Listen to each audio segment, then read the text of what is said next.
All right, guys. Well, let's get into the football today. I mean, there's so many games to hit on. Again, we will cover every single fantasy relevant player here. And before we get going, again, if you have specific players that you want to understand if you can start or sit them and certain dilemmas that you might have, I would always recommend Pat's rankings, which are on the front of the site right now. And you can join us for Rotoworld Live, noon Eastern on Sundays. It's on YouTube. It's on Periscope. It's on Twitch. We're there for 45 minutes leading up until kickoff. Gentlemen, let's start off today with the 6-3 Tampa Bay Buccaneers going to the Carolina Panthers. 5.5 point spread, obviously in the Bucs' favored side here, 50.5 total. Hayden Winks, these two teams played in week 2. The final score, 31-17 win for the Tampa Bay Buccaneers. At one point, they were up 21-0 at halftime. Why will this one be different? Because Vegas certainly believes it will be. Well, I think we've seen the Panthers kind of stick around and hang with some good teams. We saw it with the Chiefs last week. And the Buccaneers, I think they have tons of potential, but they're still trying to figure out the offense, how to incorporate Antonio Brown, how to shake up their running back. So I think better days are ahead for the Bucs. They've been pretty inconsistent, but their roster, top to bottom, still one of the best in the league. So I'm expecting the Bucs to start really figuring things out, especially for fantasy purposes. They're projected for the 7th most points this week. I think that they have a chance to go over that. I'm kind of throwing away last week's meltdown. Brady's 3 worst games and the Bucs' only 3 losses this year, as I saw in a report, have all come in prime time this year. And there is a narrative or a rumor speculated that it's because Brady announced at the beginning of the year he changed his training regimen to go to bed at 8:30. This isn't the worst narrative I've ever heard, by the way. That he goes to sleep. That he goes to sleep around this time. Yeah, and so that's why these games have been so bad. But either way, this is a Carolina defense, as we know, that can't get pressure near the bottom of the league, and Brady with clean pockets is still A-okay. So you go back to the Bucs offense and you don't worry at all in this spot. I'll just say, it wasn't just the beatdown to the Saints. To me, I view that in tandem with almost losing to Daniel Jones and the Giants. So it's not just like it's one game that we're concerned about for the Bucs. Also losing to Nick Foles several weeks ago. But like you said, I mean, the Daniel Jones game was prime time. Was the Bears game also prime time? Yeah, Thursday night. Thursday. So, we'll see. Maybe like Tom Brady, it's just very chipper during the day and the whole thing can get back on track. But the Bucs are someone, we talked about this on the Wednesday podcast, so sorry to repeat myself, Josh, but the Bucs are a team like very much on the spot, and the roster is so good at every level, except for is it good at the most important position in quarterback. And like it's kind of weird that Tom Brady is like turning into like one of the questions. Not that he's having a bad season even, but to me, he is like the central question now for this roster. Well, Pat, that roster is loaded at wide receiver, and I agree with Hayden that we can't take anything and extrapolate from it from the wide receiver usage in terms of Antonio Brown's debut with the Bucs. But Hayden, I went back and looked at box score from week 1 when these two teams played, and that was a great Mike Evans game. 7 catches, over 100 yards, 1 touchdown in that performance. Is that enough to hang our hat on and, be confident in starting him this week against this Panthers secondary when he, in the past, he has struggled against the likes of James Bradbury. Now James Bradbury is playing very well for the New York Giants, and now he probably gets one-on-one matchups against Dante Jackson, who he was an absolute bully against. Yeah, I think I'm viewing the Bucs receivers kind of like the Steelers receivers, where they're all kind of like in wide receiver 3 territory. The ceiling, of course, is really high, like we've seen with Chase Claypool, like we've seen with Deontay Johnson as well. I kind of view that as the Bucs as well. So we're still trying to figure things out. I still believe Antonio Brown ultimately is going to come up as the number 1 receiver just because he's being recruited by Tom Brady. He's living at Tom Brady's house right now. I think that there's reasons to believe Antonio Brown is back. He made a good play last week too. But we're still looking for answers. We don't know how all the targets are going to go be distributed, but I think all 3 of them deserve to be in fantasy lineups just because they have wide receiver 1 ceilings. AB heard about me wanting to join the GOAT, and so he decided to join the GOAT as well.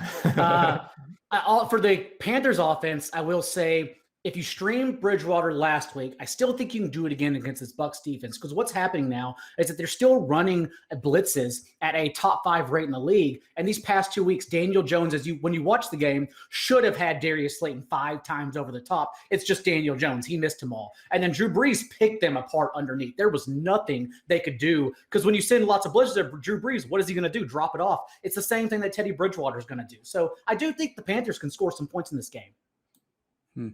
Pat, where does Mike Davis slot in your rankings, because as soon as Christian McCaffrey returned to this lineup, he was removed from the lineup now with an AC joint, a shoulder injury. We saw Mike Davis be outstanding in his first couple starts. Then he kind of slowed down a little bit, but I'm sure he's locked in easily as a top 12 running back this week, despite a good defense.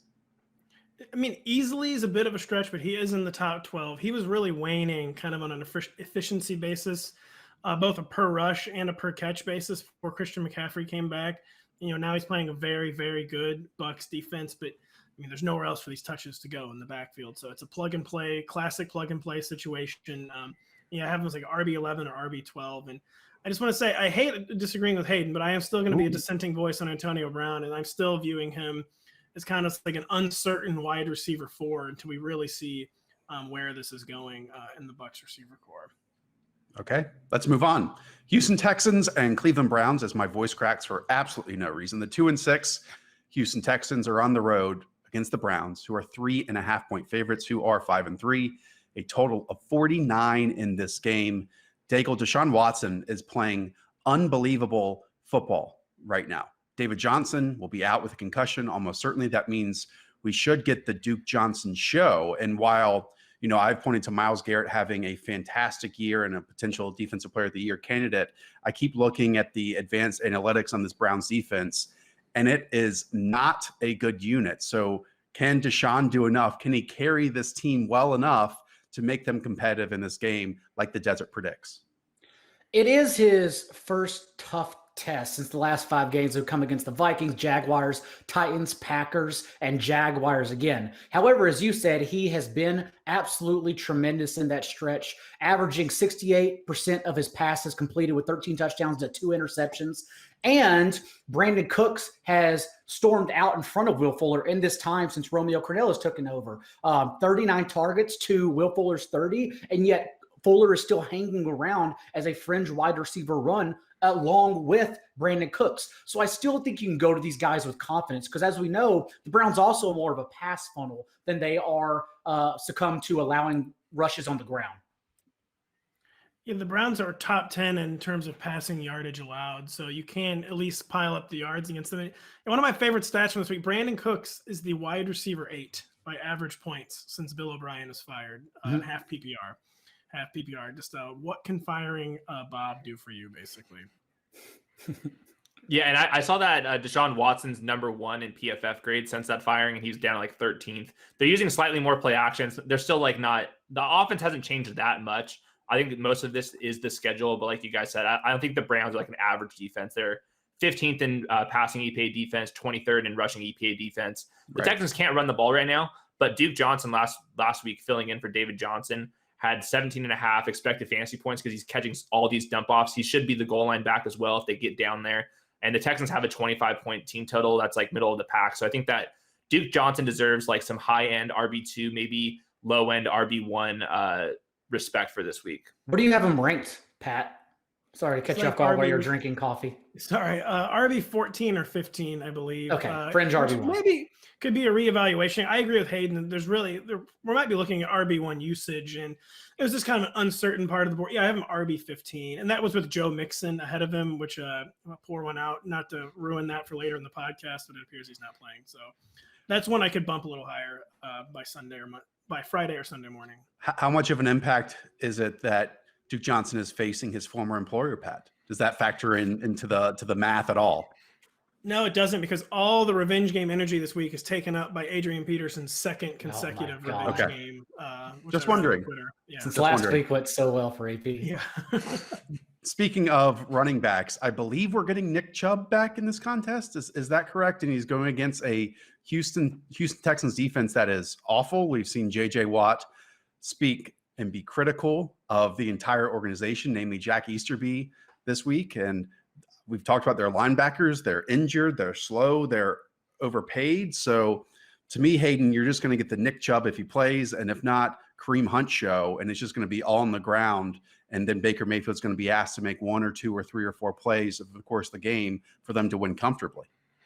Yeah, and they get some other pieces back too. Austin Hooper should be back, and Vegas is very bullish on the Browns. They have them projected for the 6th most points on the week, and that's because the Texans are 30th in passing EPA, 32nd in rushing EPA defense. It's probably the worst defense in the league, if not bottom 3. So I think that Jarvis Landry makes some sense as a wide receiver 3. I have Austin Hooper like really high up in the rankings just because he was being utilized more before his injury, and that was with Odell Beckham. They paid him a ton of money.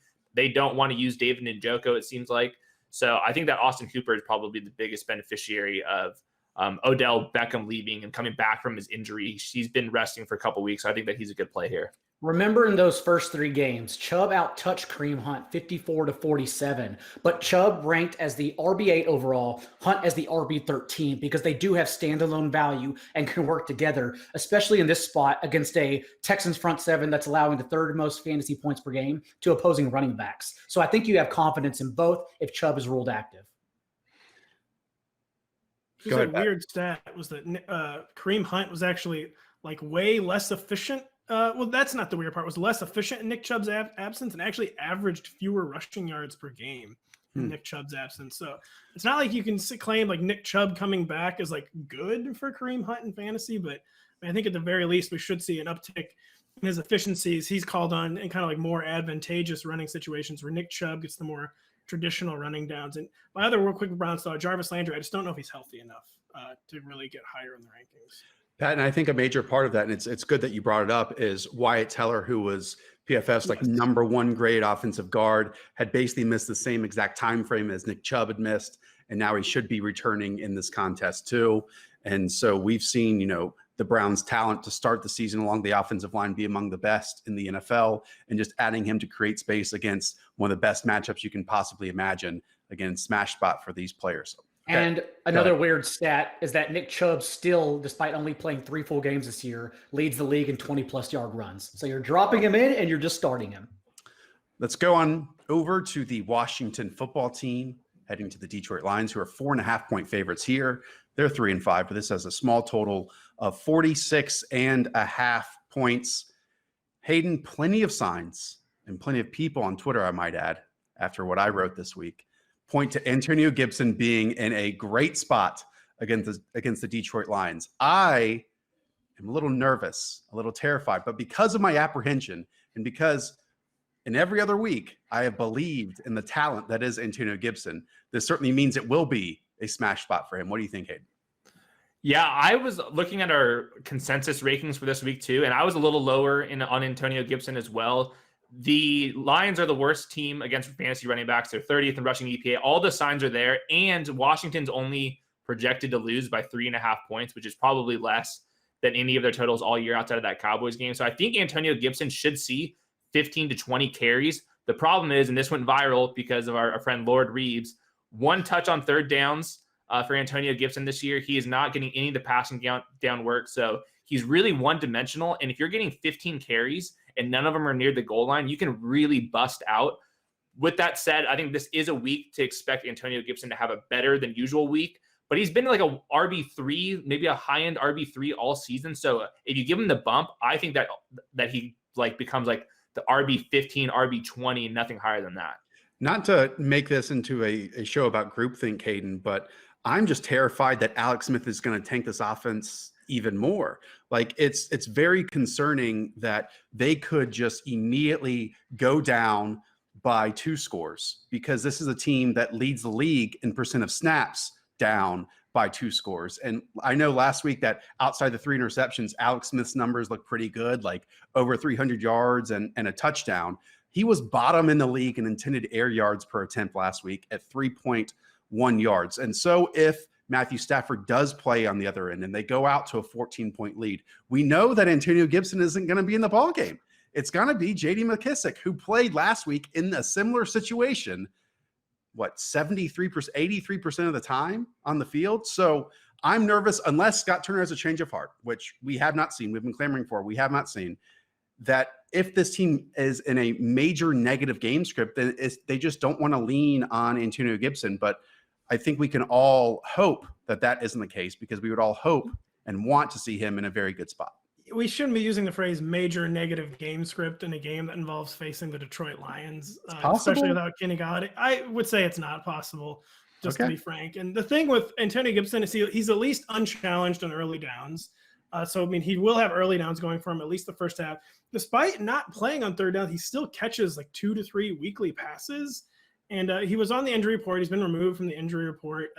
They still keep saying the right things about him. His role should continue to grow. I mean, Alex Smith is looking like an even more extreme version of early career Alex Smith. Like, unlike week 5, he at least looked like he sort of belonged in an NFL field last week. Like, he was a little more ready. And like, this will be the first time all season, I am frozen now.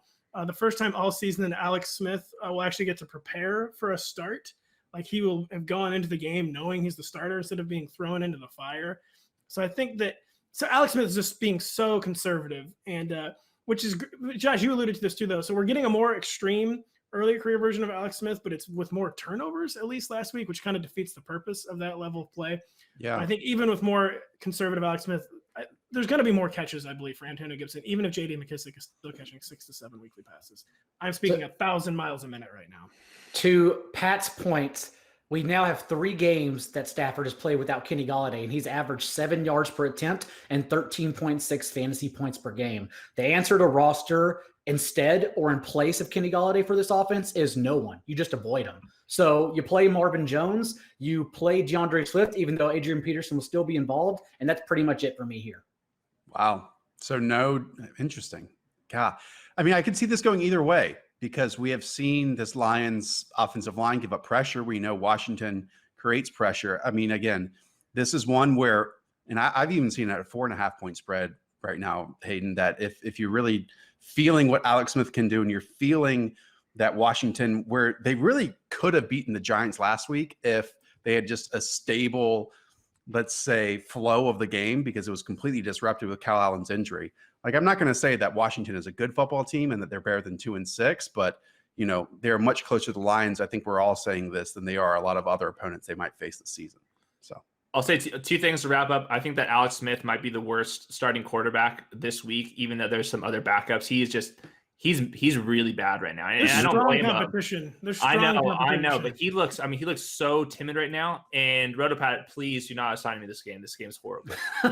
Well, as someone, I signed myself the Washington football team last week, so I'm just saying I'm not doing it again. That's all I'm going to say. Sorry, Kyle. Kyle. Oh, Kyle. Well, I guess instead, Hayden Winks, you would prefer the Jacksonville Jaguars going to the Green Bay Packers. A spread of 13.5 in this game, a total of 49.5. Obviously, the Packers at 6-2 are favorites. I mean, Daigle, Aaron Rodgers, Devontae Adams, we know who we want to start most likely on the Packers end of this equation.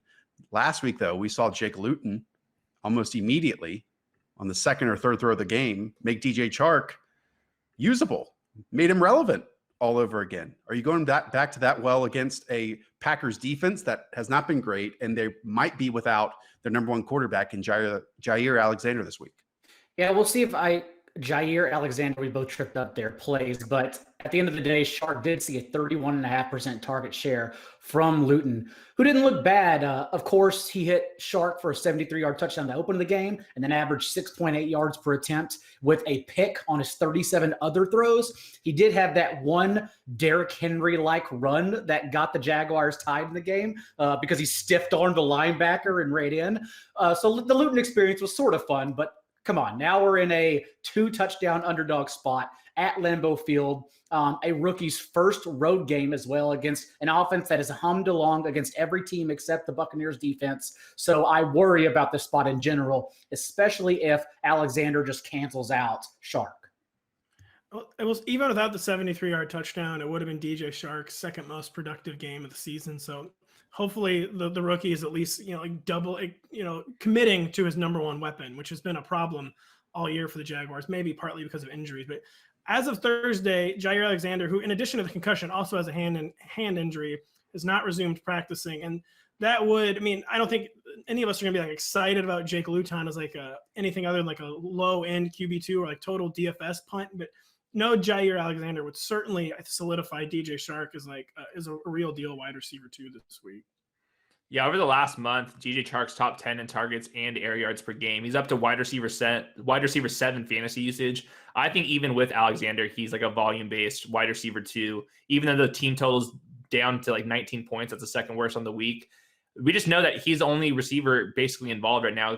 Keelan Cole, Laviska Shenault, Chris Conley, all these guys are just not doing too much and separating. So I think it's going to be DJ Chark, and we know James Robinson's just been awesome. So I think the Packers are just terrible against the run. Maybe they try to keep James Robinson intact because that's their entire offense right now. But, I mean, he's going to be a volume-based RB1 too. Pat, what are the notes on the Packers backfield right now?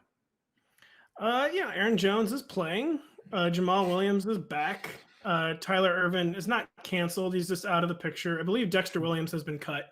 So it's plug and play Aaron Jones season. And running back is so bad. I mean, Jamal Williams is a weekly top 36 option at this point, which makes him like flex relevant, flex viable. And especially in a game where we should see some garbage time for the Green Bay Packers. So we are finally back. It's been a while, but I'd say we are back to status quo in the Packers backfield. Okay. What happened to AJ Dillon? Why did they pick him?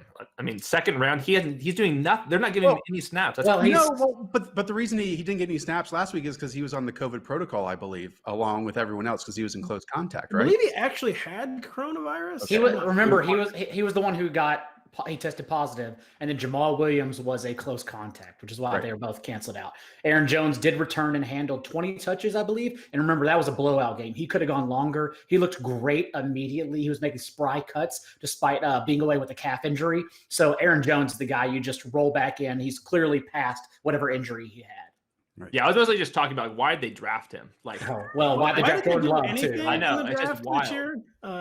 Jordan Love, number 3 quarterback, also off the COVID list. That's really big for the Packers this week. I should say good matchup. So, Pat, where would you rank, just a guess here, if Allen Lazard is activated for this game? I have him ranked as if he is going to play, but it's like, me, I like to hedge like when there's like a little uncertainty. I have him like the wide receiver 40 to 45 range, which is actually probably higher than I think some people have him, but that is what he was operating as before he got hurt. And despite, the MVS revival last week, the 2 touchdowns did come after an Aaron Rodgers death stare.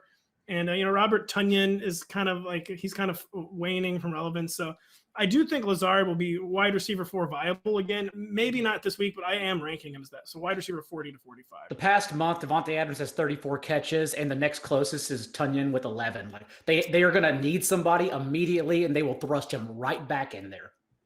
Let's now go to the Philadelphia Eagles against the New York Giants. A small total of 44.5 in this game, with Philly on the road as 3.5-point favorites. Hayden Winks, Miles Sanders likely returning off a bye week. Both these passing offenses are absolutely brutal, but at least one side is starting to get a little bit healthier. I mean, Jalen Reagor returned, so did Dallas Goedert.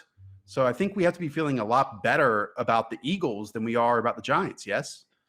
Definitely. And for as bad as Carson Wentz has been, and he's been like one of the bottom 3 quarterbacks this entire season, he's still the QB 17 in fantasy per game. And now he gets 2 capable receivers. Fulgham's actually like an NFL starting caliber receiver. Jalen Reagor has tons of upside, and the Dallas Goedert is light years ahead of Zach Ertz, where Zach Ertz was playing earlier in the year. And then, of course, Miles Sanders. So I think that there's reason to believe that the Eagles start to pick up the pace on offense. And if it doesn't, that means that Carson Wentz, he's really being pushed right now. If you can't figure it out against these next couple of weeks, because the Eagles' schedule is awesome the rest of the way. So I think that there's definitely reason to believe the Eagles can start making some noise down the stretch. And probably Miles Sanders back, who in the 4 games prior to injury, 73 touches to Boston Scott's 13, was not a committee whatsoever. So if they get him back, and unlike Joe Mixon, it doesn't seem like empty promises after the bye for Sanders. It does look like he's healthy and ready to go. So yeah, I would start him as an RB1 immediately. How dare no one mention that Alshon Jeffrey is coming back? Oh no, I didn't even know. Did not even know. Season changer for the Eagles. I'm actually concerned about everyone coming back for Carson Wentz because he only seems to be good when he's playing with like 5th stringers. So this is actually a huge concern. The Eagles getting healthy. No, I mean, yeah, hopefully Carson Wentz was really bad the first couple. He has stabilized a little bit. He was bad in his final start before the bye though. But I think we will see, in addition, so we were getting some fantasy numbers from Carson Wentz. I think famous last words of Carson Wentz, we will start getting some improved actual real life play from Carson Wentz in the second half of the season. Yeah, I think he was among the top 4 or 5 in rushing production at the quarterback position to start the season, and that was making him extremely fantasy relevant. And he was on the list with like Kyler Murray and Cam Newton. I could keep going on and on with those names. And he's just the one that did not fit of that group, but somehow he was still doing it week in and week out. So hopefully some of that buoys into passing performance as well. He's Fitzpatricking. Like that's really what he's Kinda. like been operating as, like a giant version of Ryan Fitzpatrick. And I know it was only one target before the bye, but Goddard did play 86% of the snaps. So if he's still hanging around on waiver wires, that's the tight end one you've been waiting for the stretch run. Yeah, I'm totally with you. We saw his start that was unbelievable this season. And outside of Travis Kelce at number one, tight end has been an incredible headache this season. And it wouldn't surprise me at all if we look at the second half of the season, if Dallas Goedert ends up as a top 5 option at that position the rest of the way. All right. Do we need to say anything about the Giants? Wayne Gallman, maybe Devontae Freeman is back. Practicing. Evan Ingram somehow has 29 targets in the past 3 weeks. The last 3 games, we'll see what happens with Golden Tate, but the last 3 games, Darius Slayton's target share, 13.8%, 22%, and 3%. And that's because Sterling Shepard's target share in that span, 27%, 24%, and 24%. It seems like Daniel Jones, this is something we discussed in the offseason too, now that's coming to fruition now that all are healthy, but Daniel Jones is locked into Shepard. Having said that, it's still a very bad offense commanded by Daniel Jones. So if you need a high floor guy, I guess Shepard's the one. Let's now go to the 4 o'clock window. 7-2 Buffalo Bills going to the Masters Arizona window. Cardinals. What a ludicrous game this might be. Total of 56.5. But the Cardinals, if I have this correct, Hayden, are 2-point favorites at home, despite having a worse record. This is speed on speed, air attack versus air attack. What is interesting about the Bills is that they're kind of like a chameleon based on who they're playing. They can weave in and out on how they play and the style in which they want to dominate opponents. If they're facing the Jets and Seahawks and the Titans secondaries, then Josh Allen averages 42 passing attempts in those scenarios, 7 more than his season-long average. Against the Raiders and Patriots, the bottom 2 rushing defenses in the NFL, Devin Singletary claimed 38 touches in those 2 contests. So, Hayden, which approach do you think Brian Daboll is going to enact in order to beat this Arizona Cardinals team? I'm going with the John Brown narrative where he kind of unlocks the passing offense, and the on and off splits with Josh Allen and John Brown are pretty substantial. And last week, the Bills in 100% of their neutral situation plays passed the ball. That's got to be probably the first time in NFL history. Literally every single time in a neutral situation, they opted for the pass. So Stephon Diggs, John Brown, those guys are going to be must-start plays, I think, down the stretch, assuming John Brown's healthy, and he looked completely healthy last week. Yeah. And it's basically those 3 guys, Josh Allen, Steph Diggs, John Brown, sprinkle in Cole Beasley as well. But you can throw away the running backs just because the Bills are passing the ball at really high rates. And when they get to the goal line, it's Zach Moss a little bit, but you still have to be worried about Josh Allen. So I don't think that you can do anything with Devin Singletary. He might be droppable in some leagues too. Devin Singletary, in my opinion, definitely droppable. But I will say, I don't know who's on the waiver wire, just for the record.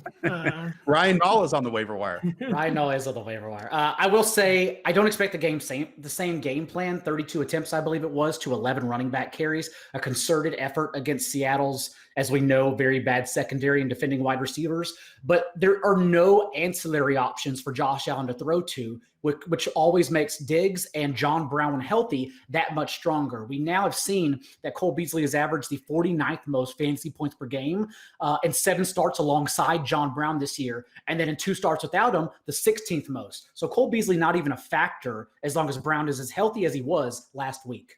Yeah, from a fantasy standpoint, I totally agree. But from like a win-loss perspective, Cole Beasley and I think Gabriel Davis make a massive difference. Sure. When John Brown is I agree. healthy.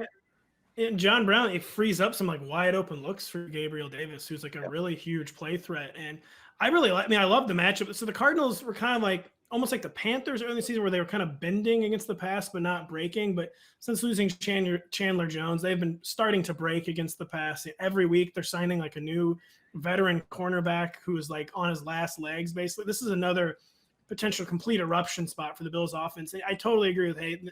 The John Brown narrative, I think, is real. He entering last weekend, he had, I think, 60 yards since week 2 as he tried to play gut out various injuries. We know that the matchup played a huge role in that, but he made the whole offense look completely different. And I don't think they could have gone into halftime attempting 28 passes to only 3 rushes if they didn't have John Brown. So hopefully this does change the Bills' offense going forward for the second half of the season after that slump. And yeah, I think this is all systems go fantasy spot again for the Bills. I am very here for a 7-catch, 120-yard, 1-touchdown performance from John Brown this week, going to his former employer in the Arizona Cardinals. Situation where we, like every single year, would talk ourselves into this wide receiver who was going in the middle of late rounds, who always had talent when he was on the field, but it just never quite clicked for one reason or another. And now with the Bills, they have gotten the most out of him. I mean, Hayden, you and I talked to Brandon Beane and Sean McDermott at the NFL Combine, and their goal was to acquire veteran free agents who their best football was still ahead of them. I think maybe that was the case with Cole Beasley and a few other guys, but it was definitely the case with John Brown. He is just an important piece of that offense. And from a defensive perspective from the Cardinals, you know, they kind of had Tua and the Dolphins in a scenario where any defensive coach would want him to be, right? In like a situation where you would have to drive the length of the field and score a touchdown. But Tua was able to create those magic moments when pressured or running with the football on his own. And I think Josh Allen's going to have to do the exact same thing in this game. We know that he's not afraid to do that at all. Daigle, what do you think about this Cardinals backfield situation, Cardinals pass catchers? Because boy, Christian Kirk is on this like unbelievable streak of scoring something like 6 touchdown passes over the last 3 or 4 games. And it's easy to direct why, because DeAndre Hopkins still 4th in the league among all wideouts in target share with 29%. But since Christian Kirk came back from injury in week 4, that has plummeted. DeAndre Hopkins at a 25% target share and Kirk instead at a 20% target share. And his average depth of target in that span, 12 yards, which is 2 yards higher than DeAndre Hopkins. Kirk, since he's returned, there's a reason he's scoring touchdowns. That's because he owns a team high, or not a team high, I'm sorry, but he owns 30% of the team's red zone targets, which is 5-1 in favor of him over Hopkins and 4-2 in favor of end zone targets for Kirk. He has become their deep threat, which is what they were trying to do with Andy Isabella before Kirk initially got injured. So both of these players can succeed. The thing that happened with Hopkins last week, he did have technically 1 target in the first half, but it was a DPI, so it doesn't count in the box score. But he really just wasn't targeted, whereas they were kept on feeding their tight ends room and Kirk and moving away from Hopkins. We could get that again if Tre'Davious White plays. We have to wait and see what happens here. But overall, you should still go back to Hopkins and the highest total of the week with confidence. Kirk is Will Fullering is what he's doing. Like he's mixing in for like a big play, it seems like almost every week. I like it. Like Hayden. What about Chase? Yeah. Hey, Yeah. What about Chase Edmonds? I mean, Where would you guys rank him? ultimate rebound candidate. I probably could have him inside my top 5 if Kenyon Drake doesn't play. He was limited yesterday. You see players all the time go limited, and then not end up playing. So you have to keep an eye on with Drake. But Chase Edmonds hit every box with usage, 96% snaps, 20 expected fantasy points. He just didn't get there, but that happens all the time. I think maybe you can discount Chase Edmonds not being the greatest talent in the world, but when you're talking about teams that are 2nd in pace and 8th in pace and they have the highest over-under of the week, you really have to go back to like the top 5 Chase Edmonds rankings. To that point, 28 of 30 of the team's backfield touches. The one box he did not check was becoming Kenyon Drake because they used him just like Kenyon Drake. They ran him up the middle. They only gave him 3 targets, not in space. It was so weird. So maybe it happens again. But Kenyon Drake Chase Edmonds still obviously the better talent in this backfield.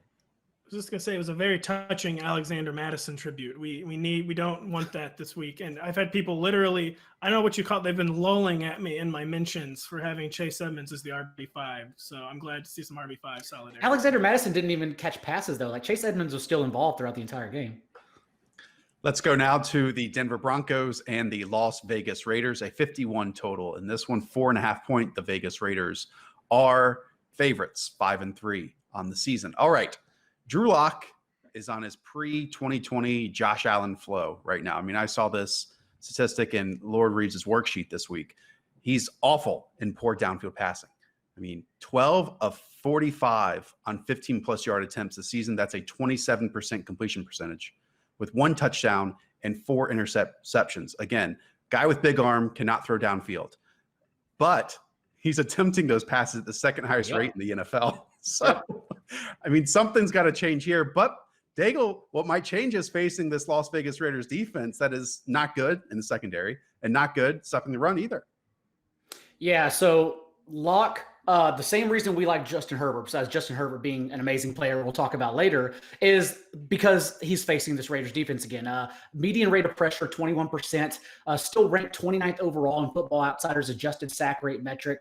Not only did we see Judy come on strong last week, but also Tim Patrick here is hanging around as a strong wide receiver 3, despite who is healthy around him. He's now recorded 7 targets in his last 3 full games and 100 yards and/or a touchdown in his last 4 full games. So both of these players, I think, are strong options and a terrific matchup because if you subtract the win game against Cleveland for the Raiders, all of their other contests have averaged 60 points this year.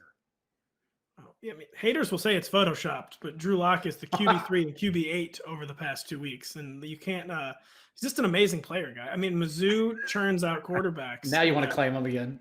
No, the eye test bad. Box score is very, very good, and yeah, another just every reason John has said it, another really, really great match. He's the most like Ian Hartitz player in the league. Like even though he's bad, like his dances and whatnot do make him like the swaggiest player in the league. Yeah, Fantasy's Rex Chapman is going to, post a whole bunch of Drew Lock underrated highlights from, these last 2 weeks all summer long. I think that's what Ian's going to do this summer. So, hey, one note on the Broncos, we are waiting for the Noah Fant complete eruption. I mean, he is just waiting to go absolutely nuts. He's so athletic. We've seen flashes of it. He's still battling these injuries, but a fully healthy Noah Fant with Drew Lock playing serviceable quarterback play right now.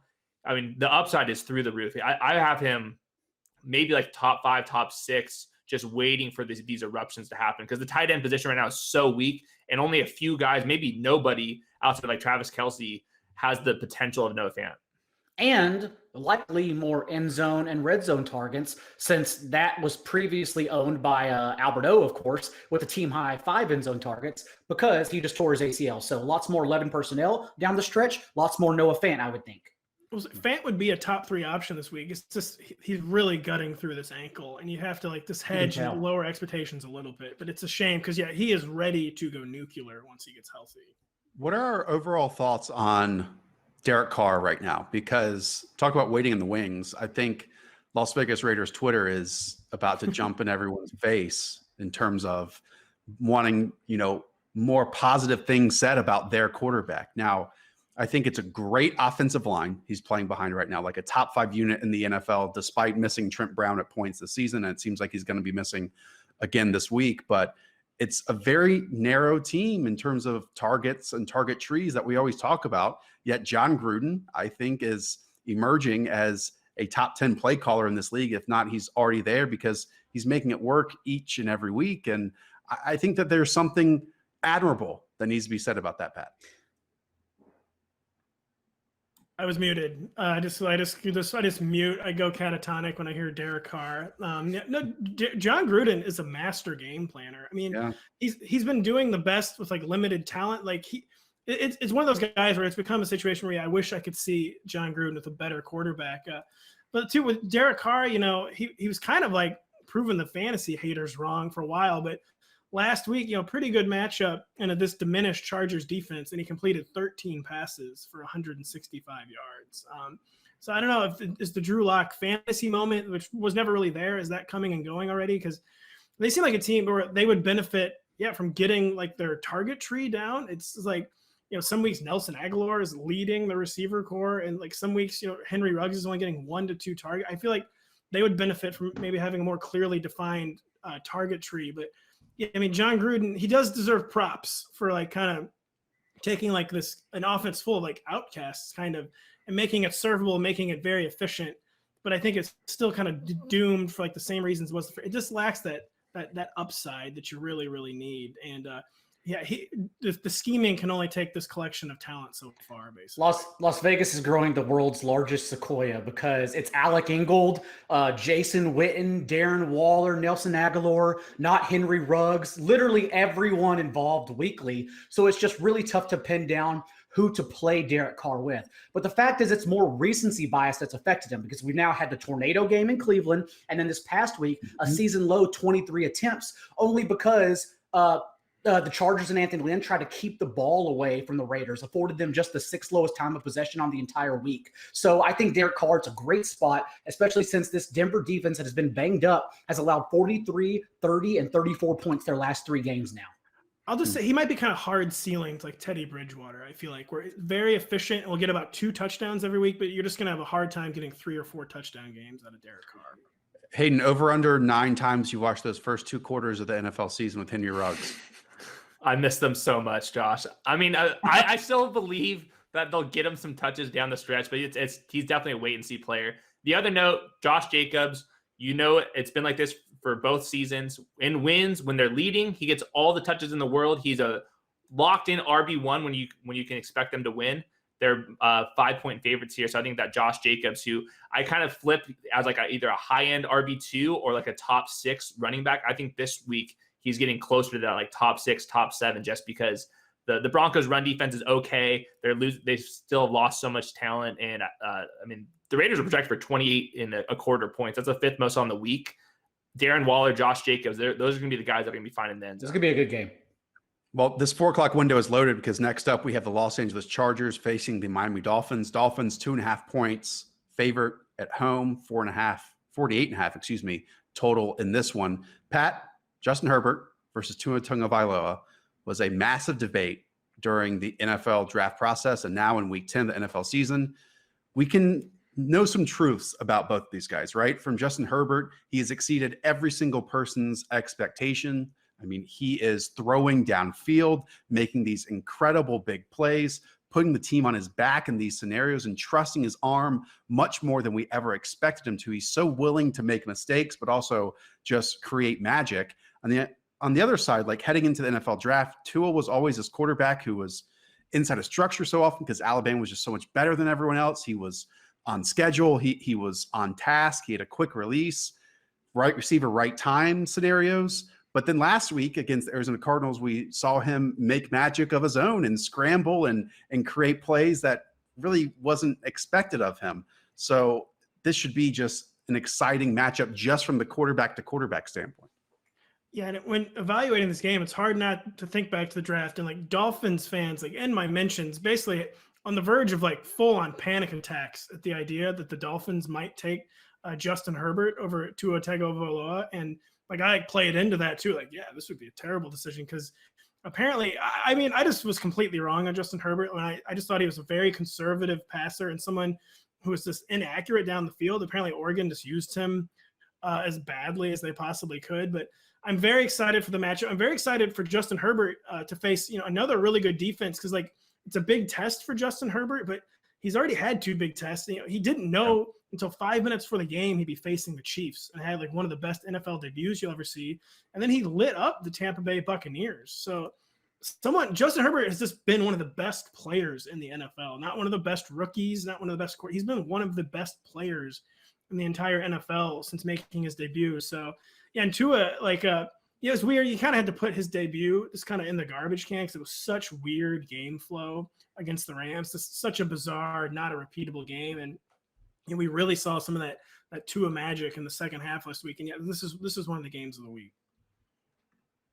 That is why the upset of the week is circling Miami again, but it's landing in favor of Anthony Lynn because what could go wrong here?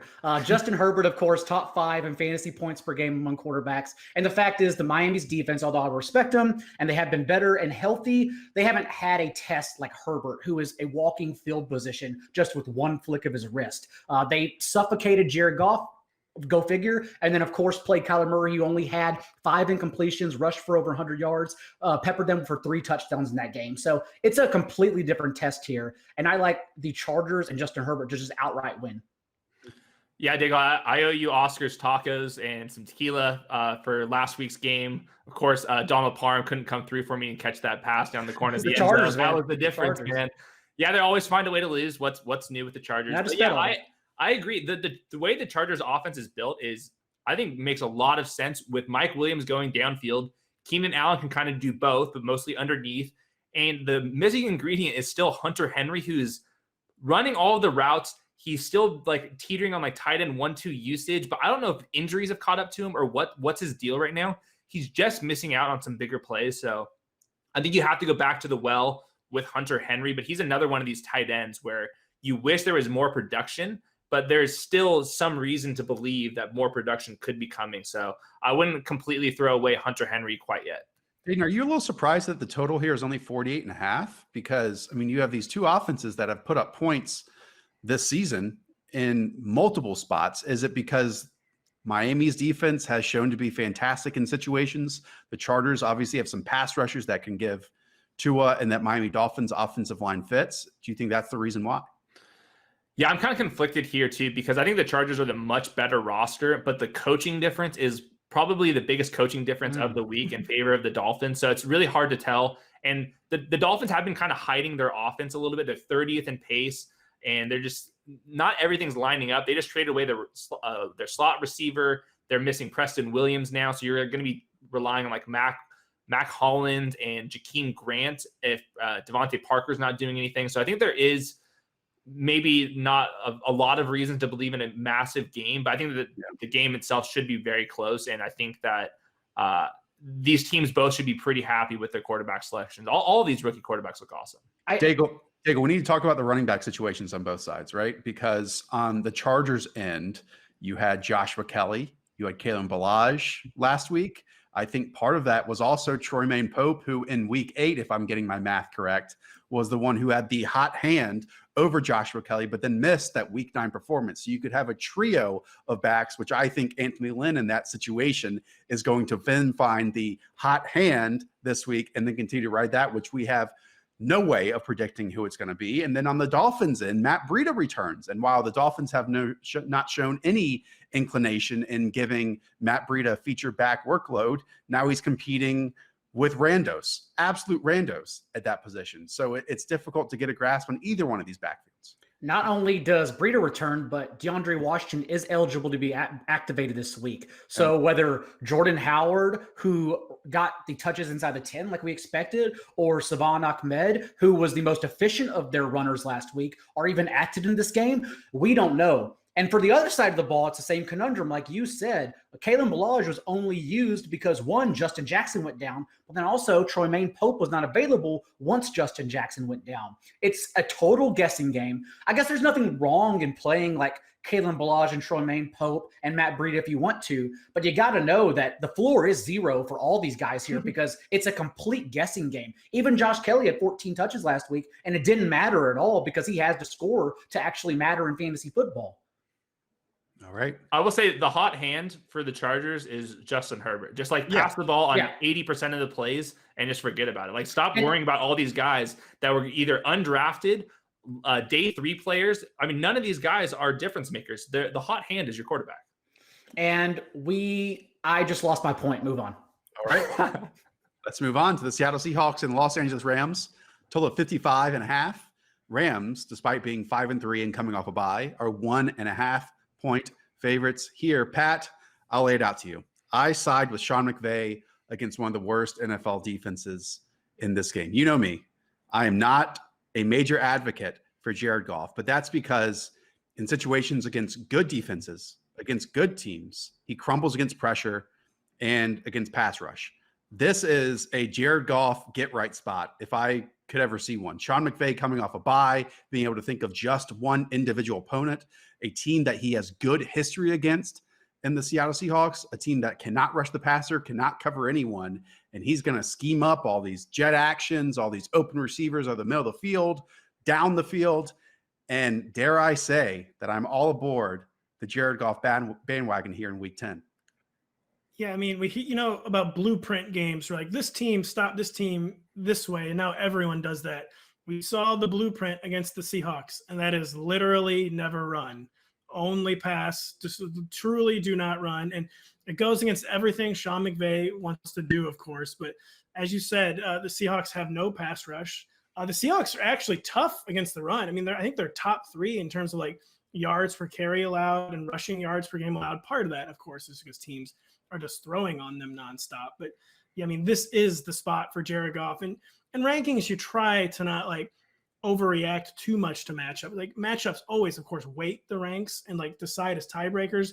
But this is one of those matchups where you like kind of like break the model, break the system, and you get Jared Goff. I have Jared Goff ranked as the QB8 this week, which it doesn't make me feel great. But even with like limited Jared Goff, he's had 4 300-yard games this year. Yeah. He has one of the best 2 receiver sets in the NFL. And I mean, the formula, it's not, we know what it's going to be. The Rams are going to pass all day because that's just what you do against the Seattle Seahawks. It's a lot like the Bills offense. They target their wide receivers at the 2nd highest rate. The Rams target their wideouts at the 9th highest rate. The issue is, which wideout is it for the Rams? Because the last 3 games, they have eliminated Van Jefferson. And the problem is Cooper Kupp leads in targets.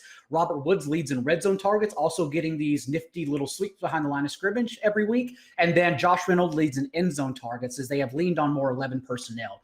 I don't know which one. I still say Cooper Kupp is the leader here, but this is a sneaky flex game for Josh Reynolds. If, let's say, you were planning on having Joe Mixon after the bye, and now you don't, and you need to reach for someone off the waiver wire, like this is the game you target, and Reynolds is the guy.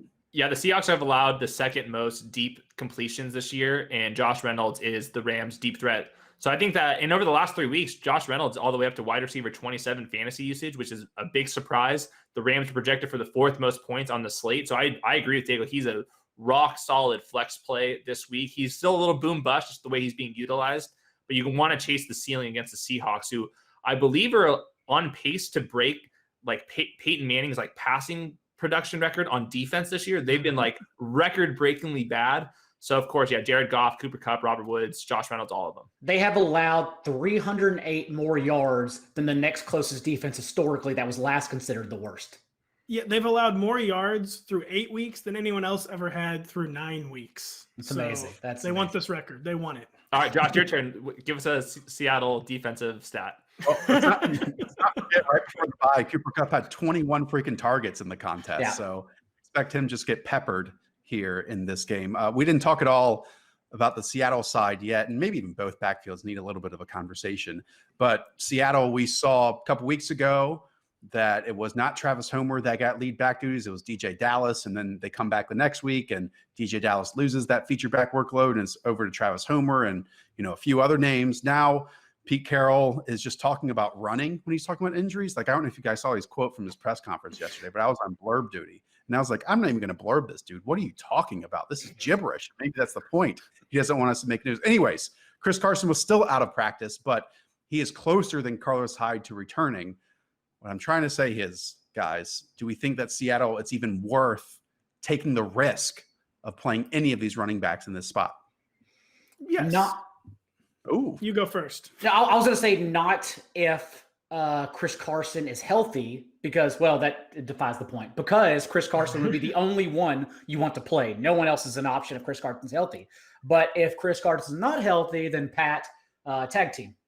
Yeah, I was going to say, if Carson and Hyde are still out, I mean, DJ Dallas will remain RB2 relevant just because in this scoring environment, which you can say for every Seahawks game is going to have like a well above average scoring environment. Travis Homer, like Josh said, was more involved 2 weeks ago when DJ Dallas had the backfield to himself. It was basically because Travis Homer wasn't healthy enough to play. He was only active on an emergency basis. And it was much more of a committee last week. But DJ Dallas still got the money touches. Alex Collins only touched the ball twice. And yeah, if the 2 lead backs are out, even when they're not running, any Seahawks running back is going to have some like RB2 flex upside just because of how many trips they make to the red zone. So DJ Dallas will remain low end RB2 relevant. Closing thought on this game. This might be the type of contest that shows that while we love Seattle so much just from a viewer's perspective, they could easily lose in round 1 of the playoffs, because if they are just so overmatched on the offensive side and / their defensive side of this game, that it doesn't matter how many points you score, because you can only have so many possessions in a game if you can't stop someone. So I know you said closing thoughts, but I think it's important to squeeze this in that I am backing Pete Carroll and the Seahawks. And you had mentioned at the beginning you were backing Jared Goff and Sean McVay. So let's go ahead and shake on this for the official Josh screws John over somehow bet of the week. Here we go. Right. Good job. 1.5. There we go. That's our bet of the week. San Francisco 49ers, New Orleans Saints. I appreciate you doing that for me, John Daigle. A total of 49 in this game. Saints 9-point favorites at home. And Hayden Winks, all of a sudden, the New Orleans Saints are the number 1 seed in the NFC. And the the numbers recently have backed it up. New Orleans is averaging a league-high 4.5 red zone opportunities per game, and the Saints have converted 51% of their third down plays this season, the highest rate in the league. We have seen Drew Brees have great performances outdoors. He is smashing narratives here that he can still be among the league best, at least from a counting stats perspective, without Michael Thomas. Then Michael Thomas comes back, and they keep it up. I think so much of it is because Alvin Kamara is playing great football, but this is a Saints team that we really, truly, as a football collective, need to respect a little bit more, I think. Well, I think the defense has gotten healthier as well, and Marshawn Lattimore finally had a good game, and I wonder if he's just like was kind of checking it in early until the game started to matter. I don't know what the deal is with that, but yeah, I mean, the Saints are one of the better teams in the NFL. The 49ers are so banged up that it's hard to trust any of their guys. I think on the 49ers side, I have a lot of intrigue with Brandon Ayuk, and outside of that, maybe Jordan Reed, maybe Jerick McKinnon, but we have to see who's on the COVID list. We have to see who's playing, who's not. It's a nightmare for the 49ers right now. Few Saints facts for you. Michael Thomas's first 2020 game, not against the Bucs, so that's good. Correct. Especially against the secondary zone. It's like number 45 corner. I think who has used more corners, the 49ers or the Vikings this year? And this is Drew Brees' first game with Michael Thomas at the Superdome since week 1. So, yeah, I mean, we were all like ending Drew Brees' career kind of early in the season, but yeah, hasn't had his number one weapon. And like you guys have been playing better outdoors even. All this means he's going to play like an MVP in the second half and then have a horrible wild card game somehow inexplicably. But yeah, the Saints are getting their mojo back. Yeah, the defense, it is weird with Marshawn Lattimore. I mean, corners are just kind of like relief pitchers sometimes. I feel like they just like go into these inexplicable funks, and that will be like a human, like more than even getting Michael Thomas back. The Saints do need Marshawn Lattimore to play much better in the second half, the whole secondary to play better. And like we saw that last week against a very high octane Bucs offense. Was last week's defensive performance Tom Brady being past his bedtime, or the fact that the Saints did their annual midseason thing and flipping the light switch on and becoming a great defense? Because that's what we've been waiting for, right? They have the talent to do so. They did so against the Bucs. I don't know if this will be the test against Nick Mullins and company, but I will say it seems that we have at least forgotten that before he was a close contact, Brandon Ayuk did have 10 targets without Deebo Samuel, 8 for 91 and a touchdown. And it doesn't look like Deebo Samuel will be healthy for this game. So while everyone will flock to Rich James, that could be a fine flex option if Deebo Samuel is officially ruled out. But either way, recall what Ayuk did without Samuel in the 3 games, I believe it is now this year, and just start him as a strong wide receiver too. Nick Mullins leads the league in yards per pass attempt from a clean pocket, but ranks 24th in yards per pass attempt under pressure. It's the most drastic drop-off in terms of clean versus pressured in the entire league. And Cameron Jordan and Sheldon Rankins, really David Onyemata, I mean, all these guys, I'm afraid, are – and we talked about it heading into the season that – I mean, it's not like the 49ers in what was a perfect situation to succeed in 2019 had the healthiest offensive line. They didn't. Like Joe Staley missed time, Mike McGlinchey, Weston Richburg, so on and so forth. While Trent Williams comes in, they've had, a few other injuries this year, but they haven't been as good. They haven't been as great along that front five. So I'm a little nervous about the pressure packages that the Saints can bring and how it's just going to make Nick Mullins' eyes look even bigger on the screen. I think the Niners offense, by the way, is just a lot about the Niners defense too. There was this, The defense took so much pressure off the offense last year, and now there's just so much pressure on guys that don't need pressure on, that need good game script, good situations. They had it all last year, and they just never have it this year. Right. We'll close out this 4:00 window with the Cincinnati Bengals going to the Pittsburgh Steelers. Steelers 7-point favorites at home, the lone undefeated team in the league, but a total of just 45.5. Hayden, it was fun to look up these quarterbacks because we know that Joe Burrow is averaging 41 attempts per game right now as a rookie, but he's just the quarterback 17 in fantasy points per game right now. And despite being 8-0 and Ben Roethlisberger having all of these wonderful weapons to throw the football to, he's the quarterback 18 in fantasy points per game right now. What gives with both those figures? I'm not sure. And we still have a lot of questions for both teams' receivers. And I don't know if we're ever going to actually get the full answers to the test.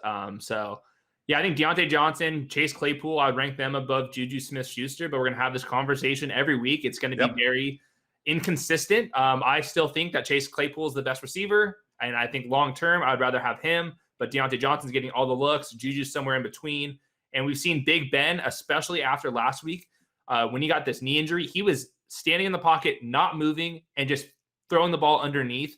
So I'm expecting that to be the case once again, and we'll see if they go in empty sets and get rid of James Conner and bring in a tight end, bring in another receiver, and really just throw the ball underneath to all three of these receivers. Hayden answered the question that he didn't know I was going to ask. Like, I was going to ask you, do you have any tips on how to rank the Steelers wide receivers? I did Deontay first just because he does seem to be the most consistently highly targeted.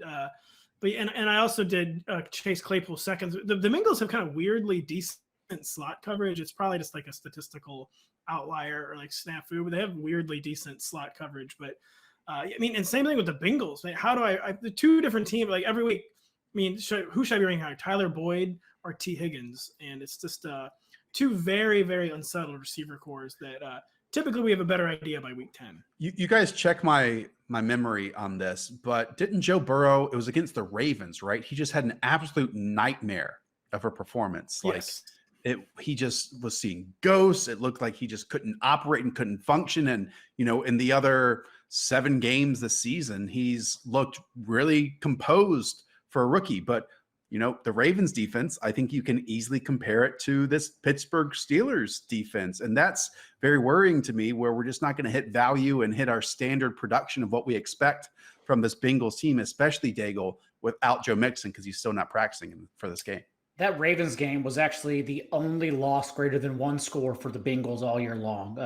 Because, as you said, they terrified him. And perhaps the Steelers do that. As we know, the Steelers are blitzing at a league high rate. They're going to try to get there. But even so, I still think Joe Burrow, who just tends to hang around now, can at least compete with the Steelers, who last week we saw played down to their competition against the Cowboys, even though Garrett Gilbert did look much better than Ben DiNucci.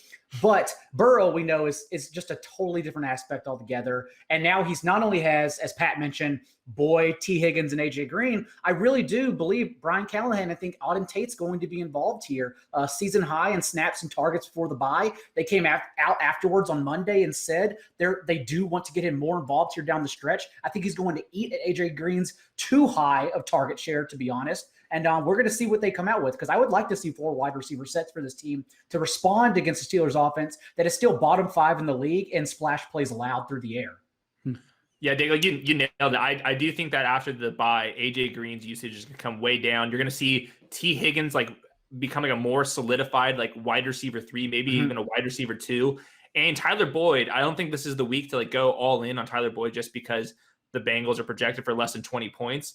But over the last month, he's the wide receiver 3 overall in fantasy usage. He's been getting peppered with targets. He's still involved in the red zone. And I think what's going to happen, you're going to see Tyler Boyd, T. Higgins as the clear-cut top 2 guys, and then a bigger gap than we've seen with A.J. Green, who's probably going to lose his job to Auden Tate or John Ross.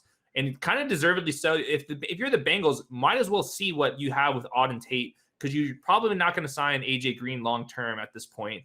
And you're wasting throws from Joe Burrow going to AJ Green. So I would sit AJ Green if you've had him. He's kind of been paying off as a wide receiver 3 occasionally, but I think this is the week to actually sit AJ Green.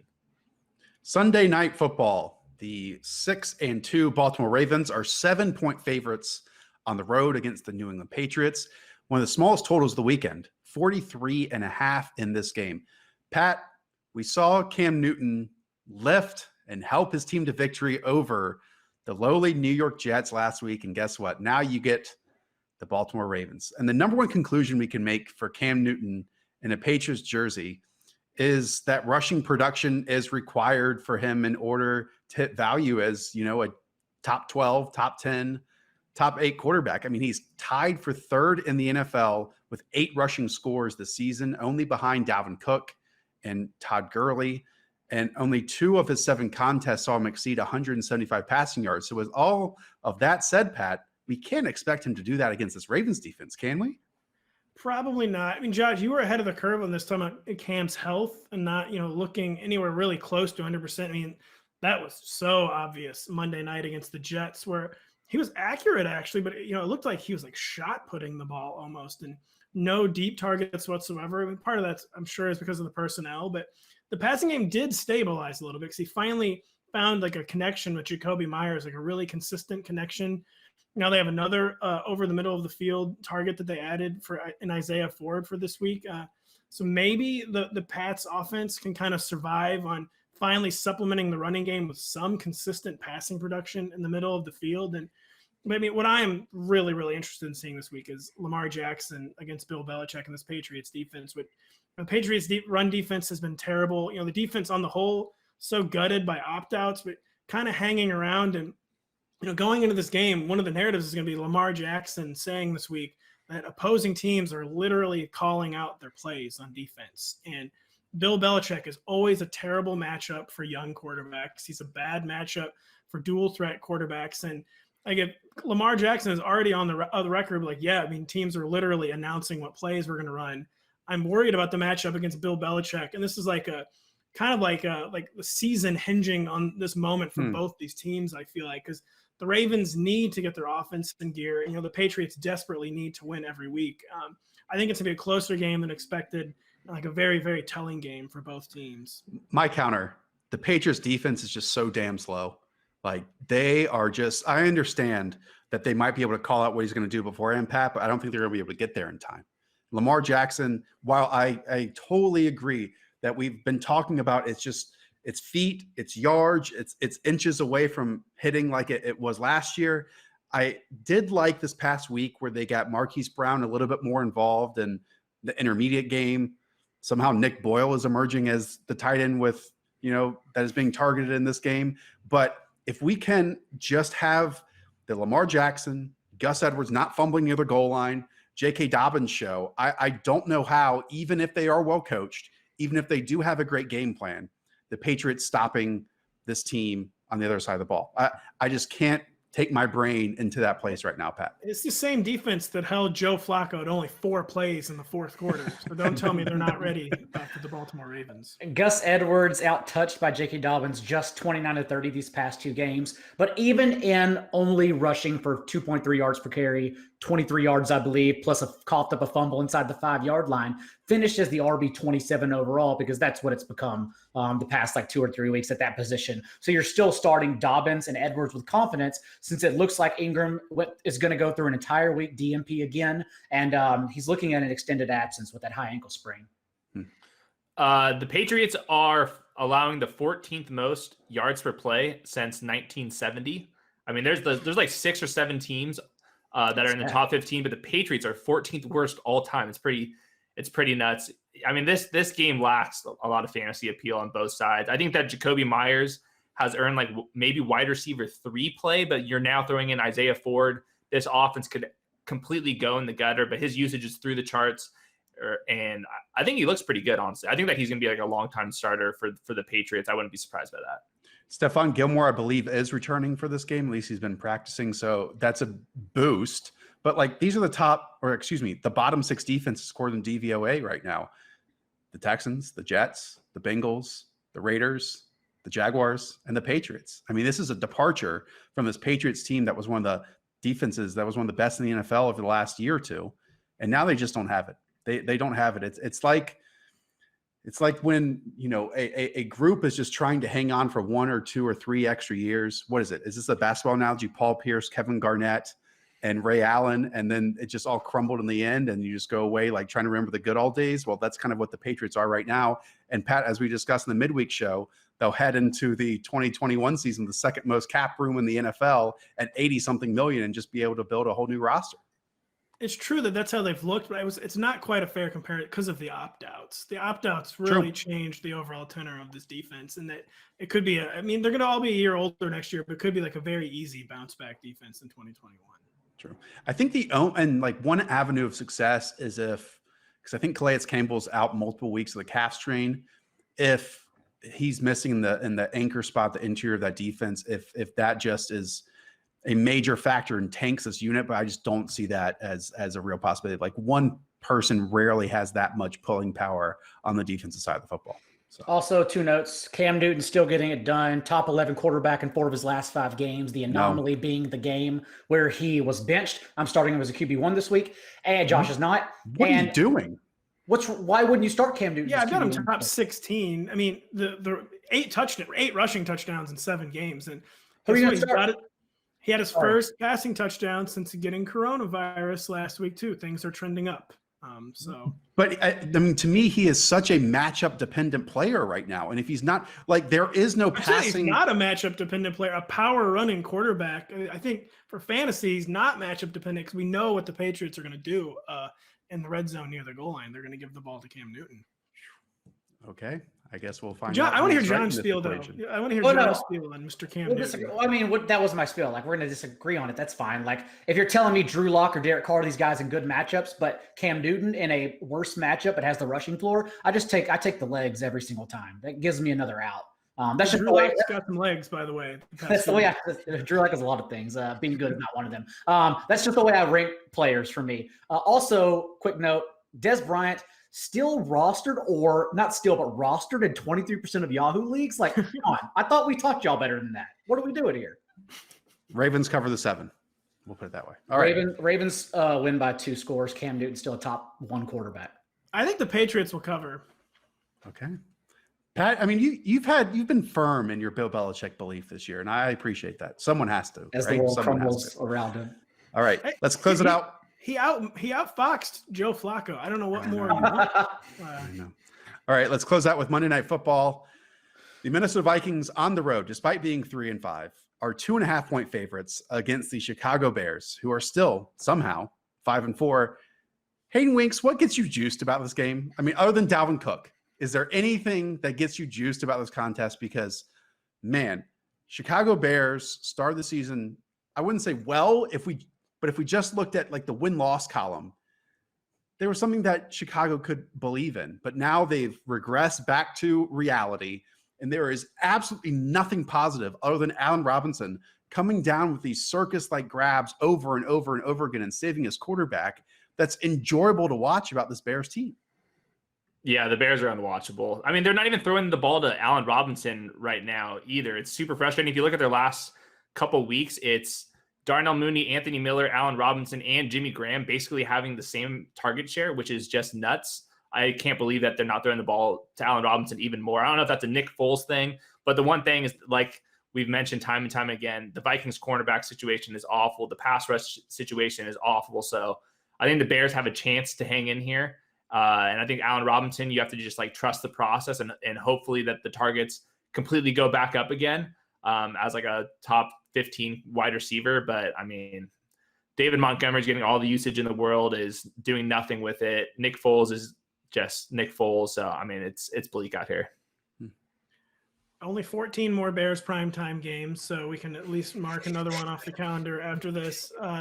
You mean a lot of Anthony Miller and Darnell Mooney targets for the Bears, but Allen Robinson has been keeping his yardage floor alive. At least I think he's cleared 70 yards, so he's at least in 3 straight games. I think he's averaging maybe over 70, so he's at least still turning in some fantasy production. But yeah, a lot of Anthony Miller and I love Darnell Mooney too, but we need some more targets for Allen Robinson. It's what we need, folks. So I agree with it. We at least saw that Nick Foles can get it done when given a whole half of garbage time. 350 yards and 2 touchdowns last week, although this is still the worst offense I replay at the end of the day every single week. Having said that, I don't know if there will be garbage time in this game because this Bears defense is still holding its own. Kirk Cousins, his last 2 games, has averaged just over 150 yards in the 2 contests against this team. He's performed really bad against them. And even worse for fantasy players is that it really hasn't been a disappearance for Justin Jefferson and Adam Thielen, but it's been more of a dispersal since the team returned from bye. 26% target share for Adam Thielen, 24% for Justin Jefferson, 15% for Dalvin Cook, and a combined 20% for the team's tight ends. So not only are their targets going everywhere now, there were also fewer targets because Dalvin Cook is just handling everything in this offense, and it's become run heavy. So it's not like you're going away from Thielen and Jefferson, but it is getting concerning now that there are more people involved, and the offense just doesn't run through them. I think that's kind of cannibalized. One of my favorite stats of the week, which people were truthing this. I tweeted this. They're saying it's more because of Dalvin Cook, which is partly true. But in this time span, he missed a game and a half. Adam Thielen is averaging only 57 yards in 6 games since Justin Jefferson came on the scene with his 100-yard game in week 3. And he's cleared 51 yards only twice in that span. And it's frustrating, though, because Justin Jefferson isn't like taking it and running with it. They're both just getting like 5 or 6 targets as Dalvin Cook goes totally nuts. And I did a rankings reset with Adam Thielen this week where, to me, he's like a low-end wide receiver 2 now. I'm giving up like the low-end wide receiver 1, high-end wide receiver 2. I agree. It's a very bad matchup. Like, for instance, I would probably start T. Higgins over him. I don't know any others off the top of my head, but like high floor, high ceiling. Only T. Higgins. T. Higgins is my favorite player. He ranked 2 wide receivers this week. High ceilings guys, I would start over Thielen and Jefferson this week. Okay, let's close it out there. Gentlemen, this was tremendous. You always do such a great job. Again, go and check out Pat's rankings, which are on the front of the site. Also, Friday afternoon, Hayden and Daigle are on... I'm the one who's on Friday blocks. afternoon. They're on Friday evening. What's the difference between afternoon and evening? I mean, is there really a difference? It's like a 2-hour time span. You can check out both on replays, on the Twitch replays. That's probably the best way of doing that. And that's called DFS Building Blocks. The name escaped me for a moment, but that's where we are at. And once again, join us, please, for Rotoworld Live, served by Applebee's, noon Eastern on Sunday, Twitch, Periscope, and YouTube there. All right.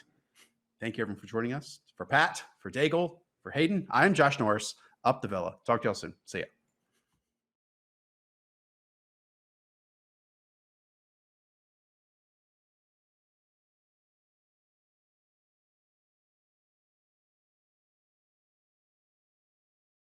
Hi, I'm Mike Tirico, and thanks for watching. Make sure to hit subscribe for the latest news and highlights from NBC Sports.